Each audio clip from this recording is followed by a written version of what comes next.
తనిఖీలతో hotels రెస్టారెంట్లపై ఉక్కుపాదం మోపుతున్న కొంతమంది నిర్వాహకులు మాత్రం ప్రజల ప్రాణాలతో చెలగాటమాడుతూనే ఉన్నారు. సీజ్ చేస్తున్న కఠిన చర్యలు తీసుకుంటున్న రెస్టారెంట్లు హోటల్స్ తీరు ఏమాత్రం మారట్లేదు. హైదరాబాద్ లో ఎక్కడ తనిఖీలు చేసినా అవే కుళ్లిపోయిన పదార్థాలు, కిచెన్స్ లో అదే అపరిశుభ్ర వాతావరణం దర్శనమిస్తూ ఉండడమే షాక్ ఇస్తోంది. తాజాగా మేడ్చల్ జిల్లా కొంపల్లిలో పలు రెస్టారెంట్లలో విస్తృత తనిఖీలు జరిగాయి. ఫుడ్ సేఫ్టీ నిబంధనలు పాటించడం లేదని ఆరోపణలతో కొంపల్లిలోని బులవచారు, మల్నాడు కిచెన్, ప్రైమ్ థీమ్ రెస్టారెంట్లలో ఫుడ్ సేఫ్టీ అధికారులు తనిఖీలకు వెళ్లారు. దాంతో కీలకమైన విషయాలు బయటపడ్డాయి. ఆయా రెస్టారెంట్లలోని కిచెన్స్ లో కుళ్లిపోయిన పదార్థాలు, బొద్దింకలు కనిపించాయి. నాన్ వెజ్ ఐటమ్స్ లో సింథటిక్ కలర్స్ వాడుతున్నట్లు ఫుడ్ సేఫ్టీ అధికారులు తేల్చారు. బటర్ అప్లై చేయడానికి పెయింట్ బ్రష్ వాడుతూ ఉండడం చూసి షాక్ అయ్యారు. కుళ్లి కంపు కొడుతున్న టమాటాలు, ఎక్స్పైర్ అయిన పదార్థాలని వంటల్లో వాడుతున్నట్టు గుర్తించారు. తుప్పు పట్టిన మీరు ఫోటోషాప్ ని నేర్చుకుని నెలకి 1,00,000 వరకు సంపాదించాలి అనుకుంటున్నారా? అది ఎలాగో తెలియాలంటే ఇప్పుడే ఫ్రీడమ్ యాప్ ని డౌన్లోడ్ చేసుకోండి. ఫ్రిడ్జ్ లో ఫుడ్ ఐటమ్స్ స్టోర్ చేయడంతో పాటు ఒకే ఫ్రిడ్జ్ లో వెజ్, నాన్ వెజ్ ని నిల్వ చేస్తూ ఉండడంపై సీరియస్ అయ్యారు. రెస్టారెంట్ లోని కుళ్లిన పదార్థాల నుంచి శాంపుల్స్ సేకరించి ల్యాబ్ కి పంపించారు. తనిఖీలు పూర్తయిన తరువాత కుళ్లిన పదార్థాలన్నింటినీ డస్ట్ బిన్స్ లో వేయించి ఎక్స్పైరీ అయిన ప్రొడక్ట్స్ ని సీజ్ చేశారు ఫుడ్ సేఫ్టీ అధికారులు. మా ప్రతినిధి లక్ష్మీనారాయణ సిద్ధంగా ఉన్నారు లైవ్ లో. లక్ష్మీనారాయణ, అసలు నిబంధనలు పాటిస్తూ నిబంధనలు పాటిస్తూ ప్రజారోగ్యాన్ని దృష్టిలో పెట్టుకుని హోటల్స్ రన్ చేస్తున్నవి ఏవైనా ఉన్నాయా? అసలు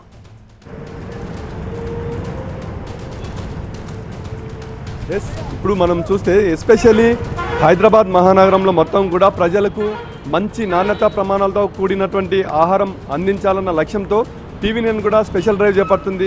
దాదాపు 6 నెలల కాలం అయినప్పటికీ ఇప్పటికీ కొన్ని వేల హోటళ్లకు సంబంధించి మొత్తం కూడా తనిఖీలు జరిగింది. అయితే ఈ తనిఖీలు జరుగుతున్నప్పటికీ, ఫైన్లు వేస్తున్నప్పటికీ హోటళ్ల తీరులో ఏమాత్రం పెద్దగా మార్పు కనిపించడం లేదు. వారికి పెద్దగా భయం కూడా అనిపించడం లేదు. ఎక్కడ చూసినా కానీ చిన్న హోటల్ దగ్గర నుంచి పెద్ద పెద్ద రెస్టారెంట్ల వరకు కూడా ఏ హోటల్ని తనిఖీలు చేసినా కూడా ఆ హోటల్లో food safety standards authority of ఇండియాకి సంబంధించిన గైడ్లైన్స్ ఎక్కడో కూడా పాటించడం లేదు. అత్యంత దారుణమైన విషయం ఏమంటే కిచెన్లలో వాళ్ళు అంటే కాలం చెల్లిన ముడి సరుకులు, ఆహార పదార్థాలు వాడుతున్నట్లుగా నిర్ధారణ అయింది. మరోవైపు ఈరోజు చూసుకుంటే అంటే డిసెంబర్ 31 నైట్కి, అదేవిధంగా ఈరోజు జనవరి 1 కోసం పెద్ద ఎత్తున కేకులు, స్వీట్లు, టన్నుల కొద్ది స్వీట్లు, కేకులు మొత్తం కూడా విక్రయాల కోసం బేకరీల్లో, స్వీట్ స్టాల్స్లో మొత్తం కూడా బయటకు వచ్చాయి. అయితే టీవీ9 అండ్ ఫుడ్ సేఫ్టీ అధికారులు జాయింట్ ఆపరేషన్ చేశాం. మొత్తం కూడా చాలా హోటల్లో, బేకరీల్లో, స్వీట్ షాపుల్లో తనిఖీలు చేసినప్పుడు భయంకరమైన వాస్తవాలు బయటపడ్డాయి.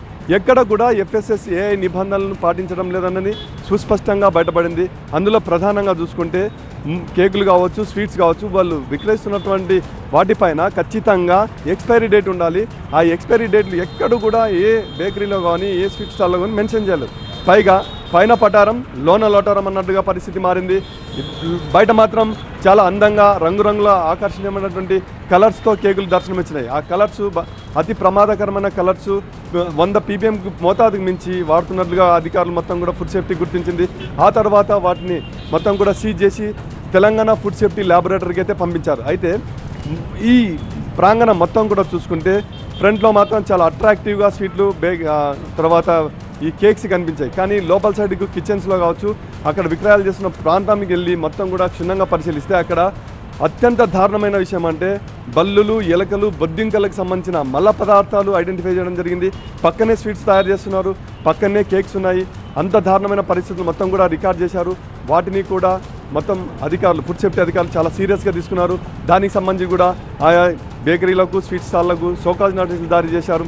ఇంకా దారుణమైన విషయం ఏమంటే శ్వేత డైరీ మొత్తం కూడా డైరీని కూడా ఒక మొత్తం పెద్ద కోట్ల రూపాయలు ఖరీదు చేసి డైరీని కూడా అధికారులు సీజ్ చేశారు.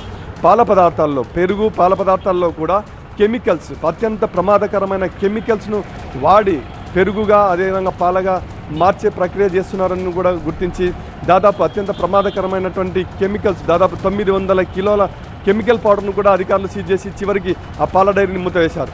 మొత్తం ఈ విధంగా ఇలా ఉంటే ఇప్పుడు కోంపల్లిలో చూసుకుంటే అంటే ఒక రేంజ్లో ఉన్న హోటల్స్ అంటే పల్నాడు, ఉలవచారు, మల్నాడు కిచెన్, అదేవిధంగా ట్రైన్ థీమ్ సంబంధించిన రెస్టారెంట్లు చూసుకుంటే అక్కడ కాలం చెల్లినటువంటి ముడి సరుకులు, అదేవిధంగా కుళ్ళిపోయిన కూరగాయలు ఒకే రిఫ్రిజిరేటర్లో ఎలాంటి పరిస్థితుల్లో కూడా వెజ్ నాన్ వెజ్ కల్పించరాదని నిబంధనలు చెప్తాయి. కానీ ఒకే రిఫ్రిజిరేటర్లో వెజ్ నాన్ వెజ్లు చాలా కాలంగా నిల్వ ఉంచినట్లుగా ఐడెంటిఫై చేశారు. అక్కడ ఈ కిచెన్లో ఉన్నటువంటి చెఫ్లు కావచ్చు, అదేవిధంగా కిచెన్లో పనిచేస్తున్నటువంటి మొత్తం సిబ్బంది కావచ్చు, ఖచ్చితంగా మెడికల్ ఫిట్నెస్ సర్టిఫికేట్లు ఉండాలి.